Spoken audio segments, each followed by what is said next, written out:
Hi, it's Becky. A common e-learning element is asking learners to type information at some point during a course.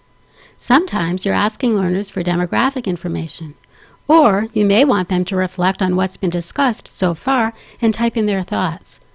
Whatever your reason is, you typically want to set this up so that learners can't move on without completing the data entry. One way to do this in Storyline is with a hidden prompt on the base layer that only displays if learners don't fill in the requested information. So for example, I have not filled in the information here and I've clicked the Next button, and you can see that the prompt has appeared, reminding me that I need to type in my region. I'll do that now. And when I continue by clicking Next, I can move along in the course. So how would that be set up?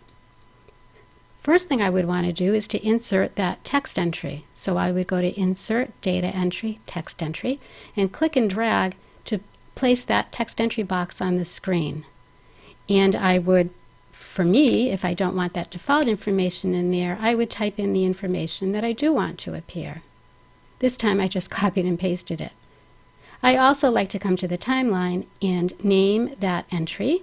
So I'm going to call it Region Entry.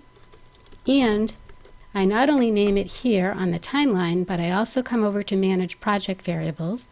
The variable has already been entered for me, but again, I want to change the name.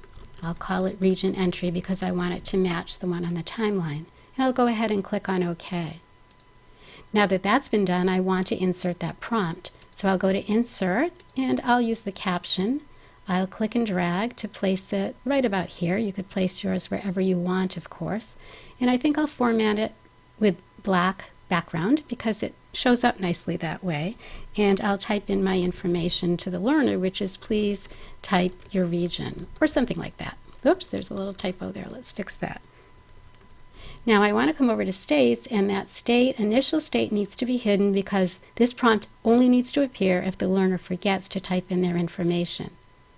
Now we need 3 triggers. The first one is to change the state of that prompt, so that's the please type your region prompt, to normal when the user clicks the Next button, but only on condition, so only if they haven't filled in the information, so only if that region entry is equal to a value of blank. And ignore case simply means we don't care whether they use upper or lowercase.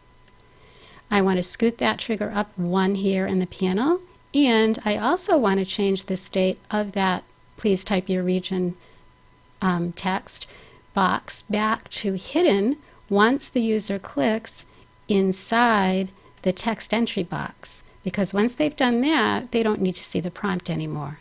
And I'll click on OK. The last trigger that we need to change is the jump to the next slide trigger. So I'll double click it so we can change it. We only want the learner to be able to jump to the next slide if that region entry is not equal to blank, so only if they have typed information in there. And while we're tidying things up, let's come to this slide. Here is where we're going to collect the data from the user. So they said that they were from, I'll put a space in here, and let's grab that reference to the text entry.